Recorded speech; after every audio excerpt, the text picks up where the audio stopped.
22 South Africans who fled war-torn Sudan by boat to the port of Safaga in Egypt are back home this evening.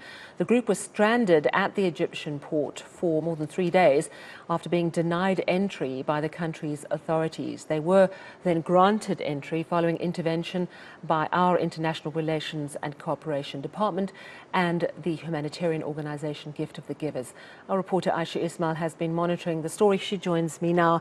Ayesha, thank you so much for chatting to us. So were you there when they walked through into the arrivals hall? Give me a sense of what it was like. I was indeed there, Sally, and you can imagine the scenes of joy and jubilation as these men walked through the gates of Cape Town International Airport. There were scores of family members waiting to welcome them.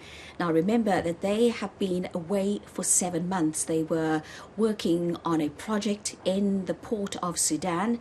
They are all working for a company who does shipping repairs, and they were 2 weeks shy of completing the project when the war broke out. And of course, they'd all been looking forward to coming back home, but they did not think that they would have to flee Sudan in order to get back home. And so their company had chartered, within 12 hours, chartered a boat for them to leave war-torn Sudan and then head towards Egypt. But as you said in the introduction, once they got to Egypt, they did not have the necessary documentation, and they were then stranded there for a couple of days. And thanks to the intervention of our international relations as well as the Gift of the Givers, they were then able to disembark, and then of course they made their journey back home. Now, of the 22, 2 of the men went to Tanzania and 20 came back home to Cape Town. This is what some of them had to say to me at Cape Town International Airport. It's been one heck of a journey, but we can only praise our Lord and say thank you for bringing us safely to our families. Thank you to our families for being patient with us. And there's so many people I can thank for all the efforts behind the scenes. You know, it's not easy to get us back. But I tell you what, Sudan is not an easy place at the moment. And I just wish all the people of Sudan can find some tranquility and that the generals can stop the war. It's not easy. I mean, 8 days quarantine in a hotel, 8 days at sea, 4 days waiting to be released, another 6-hour bus trip, and 2 flights later. I'm happy to be back.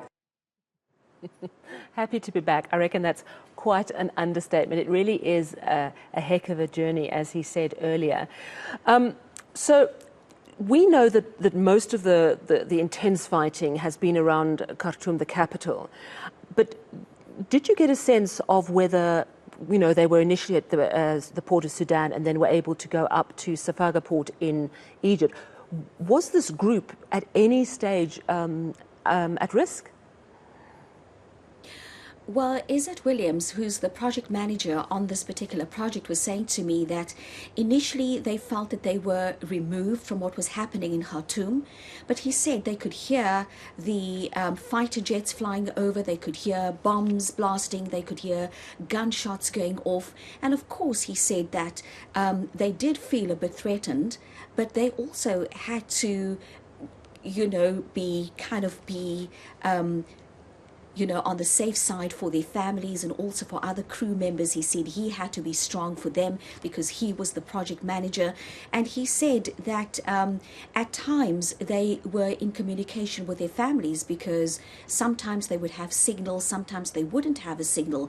But Sally, a journey back home that should have taken 3 days, as Izzat Williams said, took 8 days. And he says what happened was that after their company had chartered this boat for them, when they left the port of Sudan, they then got word that there were other workers in the port of Sudan who were still stuck there and they needed to leave as well.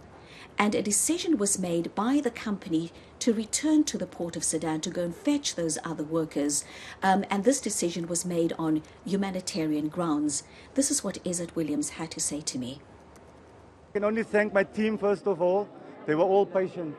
We never had a moment where we argued with each other or fought with each other or said, now what's going on now, you know. That frustration was just out by the window, you know, and we had to keep everybody aligned. In fact, our families back home didn't know how serious it was. In fact, my wife, I told her, no, everything is fine, don't worry, man, we relaxed. And then I used to send the videos of 2 or 3 weeks before when everything was calm, just to keep her calm. But yeah, I must say I feel really good to be back, especially my wife and my mom, all my sisters, my brothers, everybody's here. You know, it's priceless. I mean, that's incredibly dear, isn't it? That he didn't want to frighten them, so he waited to shoot videos when things were in a moment of calm. But it was significantly risky. Wonderful that they're back home, the 20, and then 2 have stayed on, you said, in Tanzania for a period. I'm just wondering if they'll ever go back, and I'm wondering if they will continue to do contracts like that.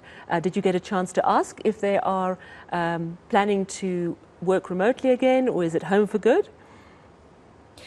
Sally, I did speak to them, and Izzat Williams did say to me that once things calm down in Sudan, they will be returning because they have a project to complete, and he says that they take pride in their work and they have to complete this project, so they will be going back.